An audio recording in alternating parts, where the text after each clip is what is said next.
তখনই আমার নাম হয়েছিল ফজা পাগলা। কারণ জামাত কিছুতেই যুক্তিতে আমার সঙ্গে পারছিল না, মনে করছিল গালাগালি করে আমাকে যদি অপমান করে যদি তাড়াইতে পারে, তাও পারে নাই, এখন আব্বাজান ডাকে। আমি যখন ঢাকা থেকে আসলাম, এই ইটনা থানাতে তখন ঢাকা ইউনিভার্সিটিতে কেউ পড়তো না, এই হতভাগা একলা পড়তো। আমি একা পড়তাম ঢাকা ইউনিভার্সিটি ইটনা থানায়। আলবদর রাজাকারের সন্তানেরা চেষ্টা করছে বাংলাদেশটা যাতে না থাকে, এটার নাম যাতে আবার পাকিস্তান হয়। 5 বছর মুক্তিযোদ্ধার আরো বাইচা থাকে, এই দেশ বাংলাদেশ হবে, সোনার বাংলা হবে, এবং কোনদিন এই দেশ পাকিস্তান হবে না। প্রয়োজনে রক্তের সাগর সৃষ্টি হবে, এই দেশ বাংলাদেশ থাকবে। স্বাধীনতা যুদ্ধের পরাজিত শক্তি আলবদর রাজাকারের সন্তানেরা চেষ্টা করছে বাংলাদেশটা যাতে না থাকে, এটার নাম যাতে আবার পাকিস্তান হয়। পাকিস্তান না হলেও তো বাংলা স্থান হয়।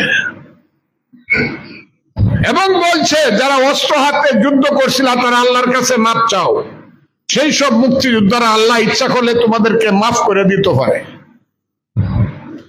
এই কথাটা যেদিন বলছে সেই দিন আমি আপনাদের বন্ধু, আপনাদের ভাই, আমি এই আঙ্গুলটা তুলে বলছিলাম, এই আলবদর রাজাকারের বাচ্চারা খুব সাবধান, মুক্তিযোদ্ধারা কিন্তু এখনো জীবিত আছে, প্রয়োজনে আরেকটা যুদ্ধ হবে, বাংলাদেশকে আমরা ধ্বংস হতে দেব না। এই কথাটা কিন্তু বলছিলাম আমি বাংলাদেশে এটা শুরু করছি। তখনই আমার নাম হয়েছিল ফজা পাগলা। কারণ জামাত কিছুতেই যুক্তিতে আমার সঙ্গে পারছিল না, মনে করছিল গালাগালি করে আমাকে যদি অপমান করে যদি তাড়াইতে পারে, তাও পারে নাই, এখন আব্বাজান ডাকে। এবং আমি দেখামু যদি 5 বছর মুক্তিযোদ্ধার আরো বাইচা থাকে, এই দেশ বাংলাদেশ হবে, সোনার বাংলা হবে, এবং কোনদিন এই দেশ পাকিস্তান হবে না। প্রয়োজনে রক্তের সাগর সৃষ্টি হবে, এই দেশ বাংলাদেশ থাকবে। আমি আপনাদের ভাই, আমার সমসাময়িক আপনারা কেউ না, একমাত্র নিহার বাবু আছে, আর এখানে মুক্তিযোদ্ধা যারা সবাই আমার ছোট।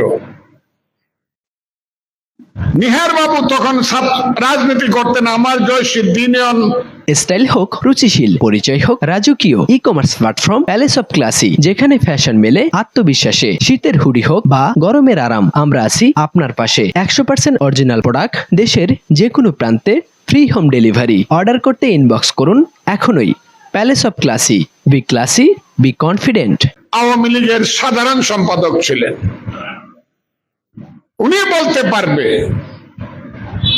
আমি যখন ঢাকা থেকে আসলাম, এই ইটনা থানাতে তখন ঢাকা ইউনিভার্সিটিতে কেউ পড়তো না, এই হতভাগা একলা পড়তো। আমি একা পড়তাম ঢাকা ইউনিভার্সিটি ইটনা থানায়। তখন ইউনিভার্সিটির ঢাকার ছাত্র দেখার জন্য গ্রাম থেকে মানুষ হয়তো, উনি নাকি ঢাকা ইউনিভার্সিটিতে পড়ে।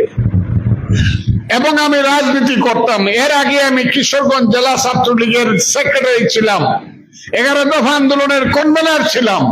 ইটনার মাঠে বক্তৃতা করতে করতে কাঁপাইতাম, যুদ্ধের 3 বছর আগের থেকে।